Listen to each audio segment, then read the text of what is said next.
I saw Christine Arnett saying, you poker assholes, what are you doing attacking this guy, attacking Maz, attacking kind of the amateurs that run through the field? This is what we want. Yeah. If it's all pros every single year, the dream's over, right? The events are not going to continue to grow because who's got a shot? But here we are, the main event. Gary Gates got fourth place. For $3 million. I mean, what the fuck?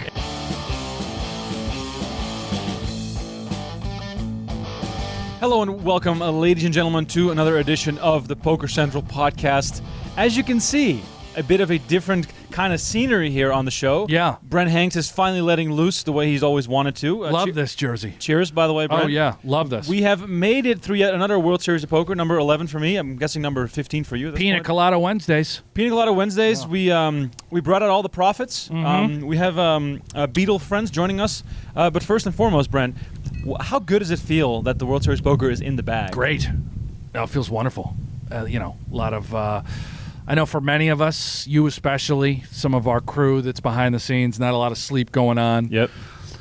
100-hour weeks, if you will. Players are drained. I'm drained. I don't even know what I did this summer. What did you do? I'm just tired. What did you do? I mean, you're stuck a ton of money. Yeah. You've gained a lot of weight. Yeah. Your wife hates you. Right. Is there any positive takeaway from this summer?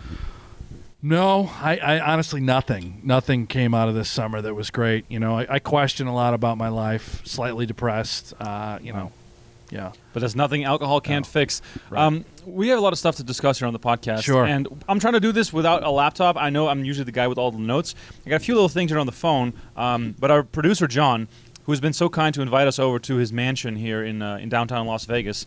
The stratosphere is literally right fucking behind us, but I don't think we can see it on the camera. No, we can, but we can't see the pool. And Right. Daisy is walking around here somewhere. Yeah. She's lovely, Who's by the way. Daisy? That's his wife? That's the pit bull. Pit bull? But his wife might be a pit bull, too, so we're not entirely sure. Jesus Christ, man. Was it a pit bull? It looked like a pit bull to me. Anyway, we got a lot of stuff to get to here on the show. Let's just start with the most important thing. Hossein Ensan wins the main event for $10 million after an epic battle at the final table. Of course, heads up with Dario Sammartino. Amazing chance, amazing rails, super, super loud. Brent, what's the thing that you will remember most about this final table? The rails. And the straight comes home for Sammartino. We're about to hear some really cool songs. Wow. I'm a huge fan. I saw a lot of people criticizing it. My guy Leonard Ashby out there, not a big fan of the rail. David Williams. Haralabob, David Williams. I don't know what their problem is. I mean, Jesus Christ, you guys must have been a blast in college. I mean, live it up a little, man. Get fired up, get fucked up. Your boys are on the rail. They're playing for $10 million. This isn't chess. And it's poker. I don't mean this, it's not a slight at chess by any means. It is. It's a slight at chess. I mean, chess is a quiet atmosphere. Poker's not built that way. Supposed to be loud, obnoxious, drink beer out of your shoe, keg stands in the middle of the rail, that sort of stuff. I think that's great. And I think for a lot of the folks that tune into ESPN, they catch the coverage. That's what keeps them sticking around. It's this jovial sort of atmosphere. I know when I watch soccer, the only reason I stick around is because of the nonsense happening in the rails. I don't give a fuck about the playing field. Yeah, no, it's very true. And the beautiful thing was that with all the haters going wild on Twitter about these massive rails going crazy during these big hands, the funny thing was that both Hossein and Dario said exactly the same thing. They said it gave them energy. They said it gave them a lot more, love. They felt the support from their fans. And Dario was egging on his supporters, saying the Germans are being louder. We need to step up our game. And they had beautiful songs. They were chanting Forza Dario. All sorts of Italian chants were going on. In my memory, and of course we're having some recency bias here, this was the most electric final table we've ever had. Yeah, I don't remember anything quite like this. And I've been on some rails. I've been fortunate enough to have, Phil Collins. Little piece here and there, some friends making it all the way through the thick of it. But yeah, this shit was intense, man. I love it. It reminded me so much of what you see in the stands of these football games, and it's a tailgate, if you will. You go to an NFL game, it's a giant tailgate, giant party. Fucking love it. Absolutely. Yeah. Dario Sammartino finishing in second place for $6 million. He was obviously very disappointed, but also recognized right away that this is a once in a lifetime opportunity, and him winning the tournament was the only better thing that could have happened. I feel bad for him. I mean, why do you feel bad for him? I mean, wants to win it. $6 million. Who cares about the money? Yeah, that's true. Obviously, Hossein Ensan, $10 million. That guy's a legend. Goes to show how fucking insane the Germans are that he wins $10 million in a poker tournament. He's barely in the top 10 of the German all-time money list. That's crazy, man. What the fuck is happening? It's so funny. I think up until maybe 12 or 13, if you would win the main event, you were automatically top 10 all-time money list. Automatically. And right now, you barely cracked the top 100 because you need $9 million in cashes to make the top 100. That's what that's what this ecosystem, the super high roller ecosystem, has created. Which, by the way, we're going to get to that because some new super high rollers announced. So, are you talking to me or the camera? I'm trying to interact with the fans. There's no one over there. There is producer someone John over there. is sitting down, hanging out, grilling a dog for us. And John, put your clothes back. Can on. we talk to each other through this show? We can. Yeah, of course. By the way, Jamie Kerstetter's texting me right now. Wonderful job, commentary wise.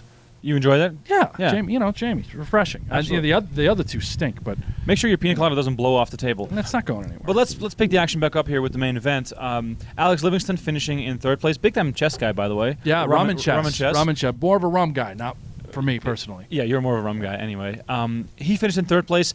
He was incredibly grateful and happy, but he felt as though the king's call that he made on the turn where Dario shoved 10-6 for two pair all in. Is that too strong for you? No, it's love. This is how I prefer my semen. He thought in hindsight that there might have been a way in which he could have folded the kings on the turn. How do you feel about that? Nope. Impossible? I mean, you had two flush draws out there, combo sort of board. Dario, I mean, look at his bust out hand. Yeah. Right? Yeah. He had the 8-4 suited, got it all in there, check ripped, and I think we're going to roll the clip. Bet $33 million. 33 million to Dario on the draw. He's got a good hand to semi-bluff with. It's so risky, and it would take pretty much all his chips. I would assume he would jam here if he elected to raise at all. Jamming with 27% equity. If he saw the cards, he would not He want said it. all in. Yeah. He did jam, and he gets a snap call. Oh, wow. This could be it right here. That hand that we're mentioning first and foremost with the kings when he turned the 10-6, he took the exact same line with two pair, right? The final hand of the night, he took the exact same line with the gutter and the flush draw. So no, I mean don't put your head down. Yeah. That's what are you gonna do? The night before that, however, Gary Gates finishing in fourth place. He came into that day second in chips, very very big lead over both San Martino and Livingston, right? And Kevin Moss, of course, who busted in fifth place. Yeah, Moss and Gates, by the way. I mean, what a true testament of the main event. Anyone can do it, Remko. Absolutely, you could have a shot at this thing. That's the first thing I thought. I was like, this proves that I need to beg as much as I can to play the main event every year. Thing. I mean, if Darvin Moon can do it, second place. Yeah. Jerry Yang won the son of a bitch. Jamie Gold, these guys win the most prestigious, our Super Bowl, right, of poker. That's true. Then you got Gary Gates running through this thing, and this guy, Maz, Chicago, tanking every other hand. I don't know what the fuck he's doing. And he recognized it, too, and didn't care. No, he didn't care at all. Yeah, whatever. He said he embraced the villain role, and he got even more excited to tank when he found out that people hated it. Right, which is kind of almost like a Joe McKeon attitude. Yeah. Of like, I don't give a fuck what you guys kind of think. looked like McKeon a little bit. Yeah, it's a little bit Joe McKeon's McKeon. better looking. Yeah, I mean, McKeon... The way I see it, there's McKeon, Maz, Remko.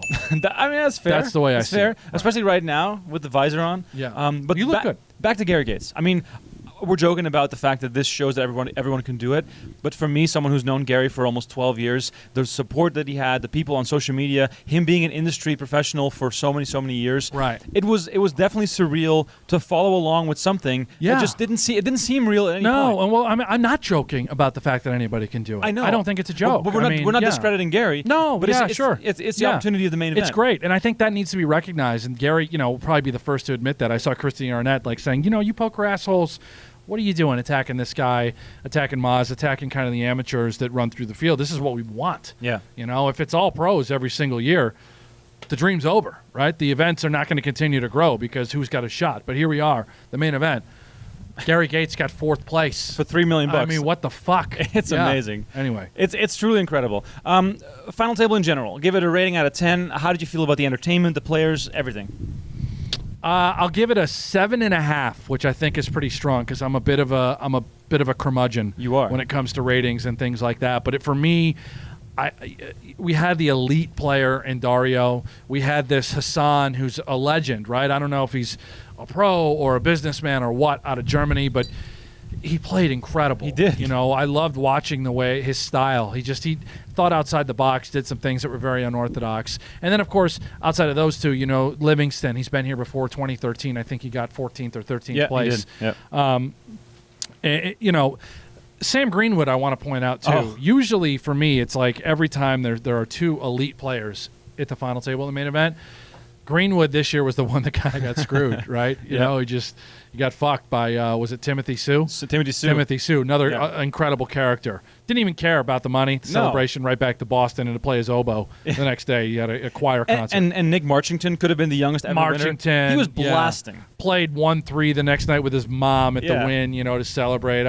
I love all these storylines. I think it's all great. And again, Dario for me was, you know, as a poker sort of, you know, purist and a guy that has played a lot with Dario, has watched him kind of come up. I was pulling for him to an extent, but I love all these guys. I'm going to go with a 9 for this final table. I think there's not much more you can add to it to make it better. Like 7.5 sort of is 7.5 makes me feel as though you have clear ideas of what could have made this different. For me, a 9 because the rails were crazy, the players were fun, the players were also friendly people. Like you can call Moss the villain. I guess every final table needs a villain, but at the end of the day, I mean, it doesn't get much better than this. I love that point you made too, because without the villain, you can't just have everyone be a fucking hero, man. Yeah, that's why you need the someone show. to root against, you know. And that Maz, I think for most people was that guy. And by the way, Maz, come play. You know, you want to play Poker After Dark, that sort of thing. Come on back. Deep down, I could tell Maz is a genuine dude, genuine guy. Had his dad there on the rail, friends and family. He doesn't run around in these little fucking poker cliques like we do. He doesn't live inside this poker bubble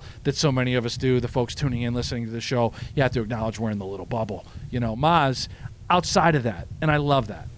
I do think that all 9 of these guys on a Poker After Dark type setting would have made for good entertainment. I don't know, maybe Remko. No? Yeah, maybe. Not convinced? You know, I'd put him up there with, you know, I still want to get the shots fired lineup going, which, by the way, we're struggling. We could talk a little bit about Poker After Dark coming next week. For but sure. Anyway, let's keep going. Yeah, let's keep going. One of the reasons why we are, and this is not our first drink, by the way, 2 beers from me. I've been here for 4 hours. 4 hours. One of the reasons why we are heavily consuming these adult beverages is the fact that we have officially bubbled 25K Fantasy.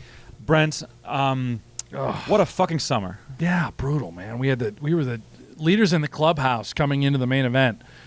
And that last 2-week stretch just fucked us. We get 4th place, top 3, you know, cash, and Team Maths, which by the way, it's the Germans. We can just call it the Germans. It's all the Germans.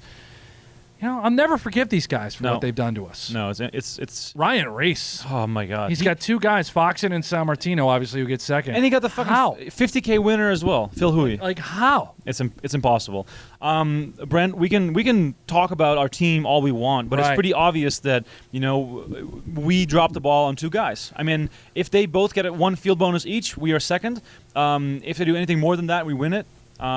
Overcoming Reese's score, I think, is impossible. Yeah. The main event, basically the main event's runner-up and the 50K winner. Yeah. That's hard to even battle with that deserving winner. But we should have really gotten second place. Just for the people at home, and this is not to like toot our own horn, but among the guys we were considering drafting, Robert Campbell, 2 bracelets, Shannon Shore, and Yuri Zalewski, who's my favorite player now in the world, by the way. Just the goatee, the look, the little floppy hair thing. Yeah. I can't. I try to follow Yuri on social media, Twitter, Instagram.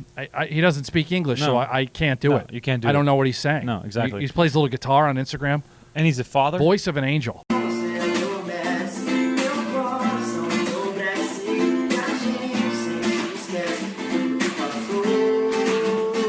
He's a father too. Yeah. Yeah. Wow. Great Every box on the Brent Hanks list of what you need to hit for being a likable guy. He's probably a closet alcoholic too, which is big for me. Huge. Yeah. Yeah. Fantasy, Brent. Can we emotionally do this again next year? Are we talking my fantasy with Yuri? I mean, or you mean fantasy poker? That fantasy emotionally will continue. But I'm saying, can we gear up again and do this? I've always draft had a again? thing for the shorter Brazilian men. Yeah? It's been a thing of yours? The Ramos? Yeah, you know, kind of a grizzly. No, he's clean. He's got a nice clean? goatee. You've got the grizzly beard. I'm not into your type. You're not into me? All jokes aside, are we going to do the 25K fantasy next year? Yeah. I don't know if Negreanu, it's out there. Our investor, Justin Young, our failure on this year's team, along with, fucking Bart Liebert. I don't even how I allowed you to bring Bart to the table is beyond me. I'll honestly take fault for all of this. But, here we are. Dick in hand, 4th place, $0. Yeah. Next year, we're going to be back. Yeah, we're going to be back. Yeah. And I think our strategy worked. I think the trolls were out in full force, and we proved them wrong. The only problem is the only thing in our hands are dicks, no money. Plenty of dicks. Plenty. Moving on to Player of the Year. 2019 race, still very tight at the top. We have 5 names who are basically within a decent cash of each other in this European stretch of events in Rozvadov. Also, by the way, more news about Rozvadov coming up in just a second. Really? Yeah, definitely. Okay. Brent, we have Robert Campbell in the lead. Then we have Sean Deeb, Daniel Negreanu, Dan Zach, and Phil Hui. Yeah. 5-man race. I think there's a plethora of events, correct me if I'm wrong, in Rozvadov that are primarily no limit.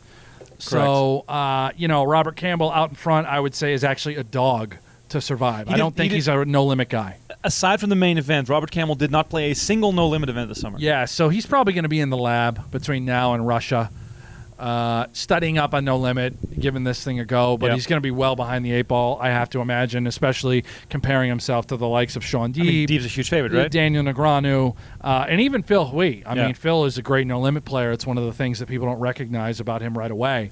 Under the tutelage, obviously, of Lonnie Harwood and some other peers. But and Dan Zach, he's a no-limit cash game player out in L.A., and obviously a tremendous tournament guy. He only plays tournaments during the World Series, obviously in contention for the Player of the Year. And we discovered him. We embraced him with all our hearts. He was on the team. He was a top performer. He led POY almost the entire summer.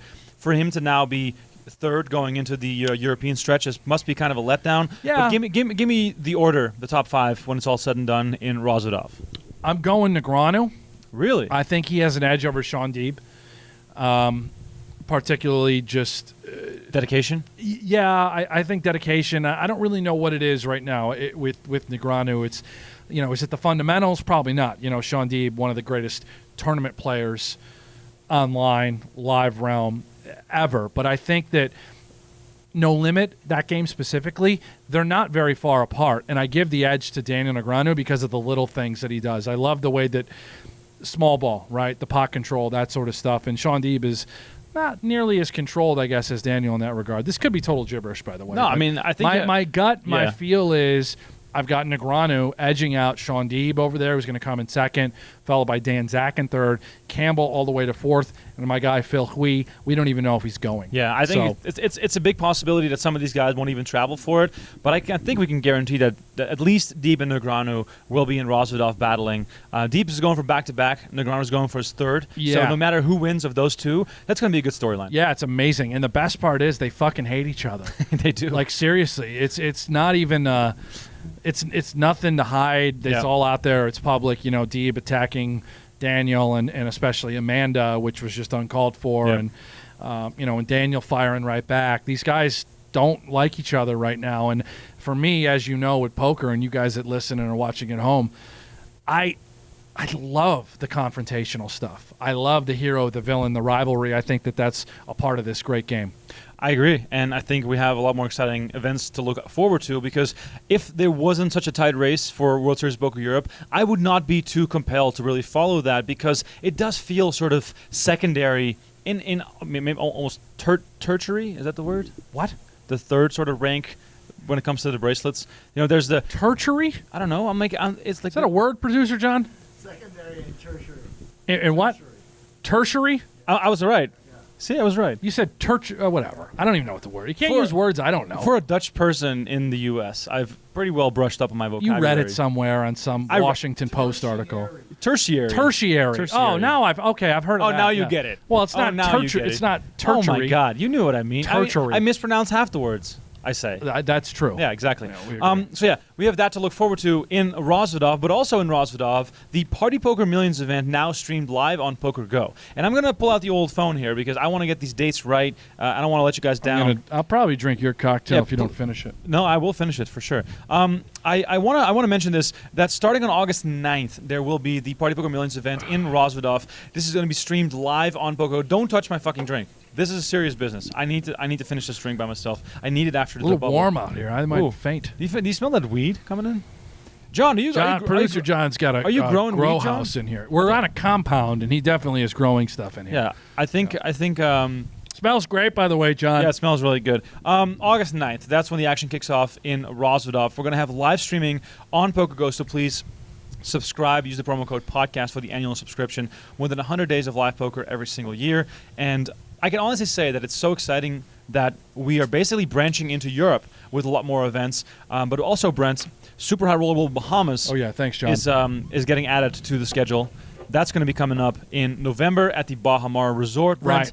Right. And I think we should all mention this in one fell swoop because not only Super High Rollable Bahamas, but also one in London. How Right. do you feel about the SHRB brand branching out? Oh, man. And are we branching? Look at this. We're going to the Aspers Casino Resort just outside of London. I think it's like a 20-minute drive. Am I hearing that right from the airport? London is so big that no matter where Doesn't you want matter. to go, it's always a 20-minute Right, drive, at yeah. least. It's in Stratford, which is where the Olympic Park is. So in 2012, during the London Olympics, they built Wow. this giant Olympic Park, Yeah. and the Aspers Casino is part of that. So it's a beautiful location in London. It's very modern, very clean, and I've been there many times. Shout out to John Scanlon, the guy who runs everything over there. A beautiful venue and perfect for high rollers. Oh, yeah. Asper's great venue. You know me, Remko, well-traveled guy. I've never been outside of the United States. It's far from Buffalo. Yeah. So really excited to read about that and see pictures. Yeah.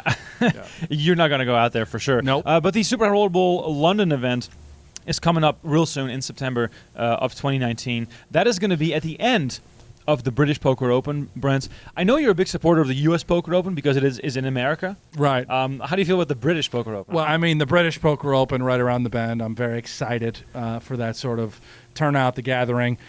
It's going to be identical, I guess, to the U.S. Poker Open, similar sort of slate of events, buy-ins, followed up with Remko. Yeah.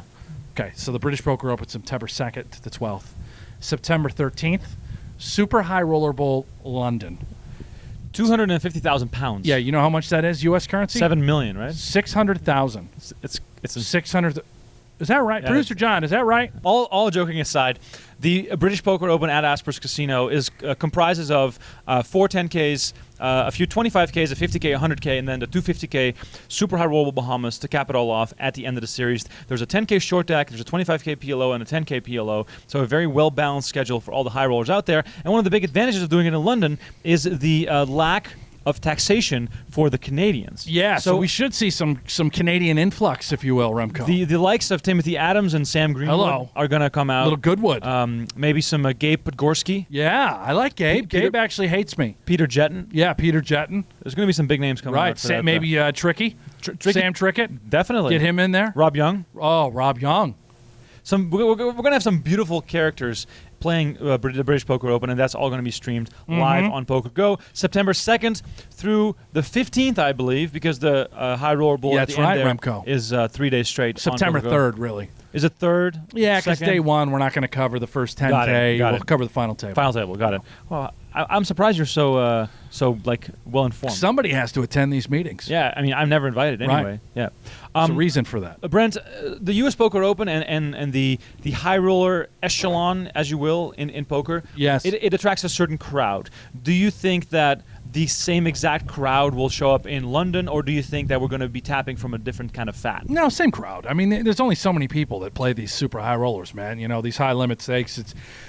We're going to see the usual suspects, and then you've already mentioned, you know, some of the additional folks that Yeah. are going to roll in, which I'm excited about. You know, your good friend Sam Greenwood, maybe one of the brothers. There's 3 of them, right? There's 3 Goodwoods. I think both of them will come, Luke and Sam. Luke, Sam. I hope the parents come. Big time fan they're- of the parents. they're amazing. They used to get stoned right next to me, PCA on the balcony. I've told Howie. that story. Shout out to Howie. Shout out Howie. Love you, man. And yeah. also, I think because a lot of the high stakes pros that are in or that are from Europe live in London, so we might see Jord Van Hoof, we might see Adrian Mateos, Charlie Carroll. Charlie If we can Carroll. get him out of that field he's running around in taking photos. He's doing philosophy, astrology, whatever he's doing. Living on the moon. Exactly. Right. So yeah, that's basically all going to be happening on PokerGo.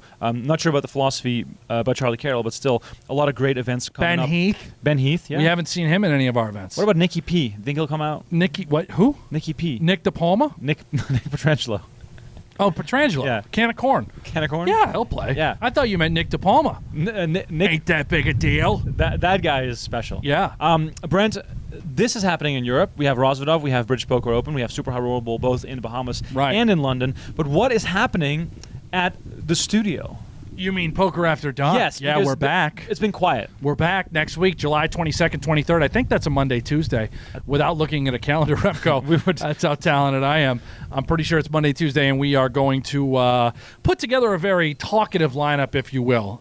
Originally, Joey Ingram and I are still working on trying to put together this shots fired concept. I love what he threw out there on Twitter. Wait, Joe Ingram didn't come through on something? Well, It's no, very it was. unlike- It's not very- his fault. It's not his fault. He threw out a lineup, and I did my best to make it happen. Yeah. The problem is a lot of these folks, and I can out them. It's not a big deal. I mean, Daniel Negreanu only going to play if Luke Schwartz plays. Okay, so Luke's back in London. That's out. So Yeah. Daniel's out. Sean Deeb only going to play if Daniel plays. Okay, so that's out. Doug Polk only going to play if Daniel plays and Johnny Vibes plays. So what's- these guys are out. What's no one's wrong gonna with play. these people? don't Give know. us a break, man. Just come play in the studio. So you guys listening, watching, please, if you want them all to play, we want the original shots fired lineup. By the way, Bonomo was on the list. Oh. He's out of town. Oh. But Bonomo, no gripes there. Burning He's going Man? to play with anybody. And here we have a dog here on scene. Probably going to urinate on that hat. I mean, as he It's a should. shame. As he Yeah, should. Yeah. Great hat. So anyway, that's where we are Yeah. with shots fired and what we're down to right now. And I shouldn't say down to because this is still an incredible lineup. And these guys are going to be. We might see a fist fight. Is Mike Dentali in there? No, but that's actually Jesus Christ. That's the one. I have one more seat open. The missing I have link? one more seat open, and I'm missing going to link? try and get this thing filled this weekend. But here's where we stand. We have Sam Soverell, controversial this summer, obviously. So we have an angle shooter. Sam Soverell, Jared Jaffe, Oh, he's a your real, best friend, Jared Jaffe. real dirtbag. Yeah, your best friend. We have Mike Matisow, Never heard of him. Brandon Cantu. Wow. Hello, Cantu. Can you Wow. imagine these two guys? I mean, this is already ridiculous. Any two can too. Yeah, Matt Berkey, and of course, everyone's favorite, Randall Emmett. Wow. Going to be in there. So, yeah. So as there's been a lot of conversation about muting, this seems like a real muted situation going on. It depends on what you're into. For me personally, it's exactly what I'm looking for. Yeah. I want to see actual tempers flaring. I want to see people playing with, kind of the fuck it mentality, post flop, making horrible decisions, punting, ridiculous pots that should have never even occurred, all because the egos are swollen, the tempers are just riled up. That's what I'm looking for. You know who I think would also be great in that lineup, just because she really knows how to set these people off? Who? Danielle Anderson. Danielle Anderson, I thought about her. She knows exactly how to trigger these people. Yeah, and I don't think she's a big Randall fan either, so she Oh. might get in there and just get tangled up. Beautiful. Yeah. All right, well, a lot of exciting action coming up on PokerGo, and it's hard to even keep track and make enough time to watch all this action, but I'm excited that we have everything coming up. I'm going to be going on a little vacation, Brent. Where you headed, pal? I'm going to go up to Utah, do some cycling, and yeah, I know. I might bring some mayonnaise. No, I actually won't, but I'll be doing some Heading cycling. to Utah to do a little biking. Yeah, All right. a little outdoors. Sure. Connect with No, nature. you're an outdoorsy kind of guy. Look at you. I'm not at all. Yeah. I'm an indoor guy. No, huh? I'm going to go to LA for some soccer. Soccer. What's Yeah. going? Okay, little Little So LAFC. cycling and soccer. Shout out to Talk Soccer on Twitter, Dave Denholm. Jesus legend. Christ, this is where we're headed now. But Brent, this means that for 1 week, I have to trust you to not get fired without my guidance. I can't guarantee that your spot will be, I might be out. reserved Okay. when you return because I'm talking with Nick Schulman. Going to pull him in here. Yeah. Ali Najad. Wow. They're going to take that seat right there. I want one of those two to lead the show. Damn. Me still do my thing. And, it'll be a little change of pace, a little twist. Can you afford their day rates? I heard they're expensive. I think for me, they're going to do it for free. See, that's the kind of leverage that I wish I had. We'll see you next time.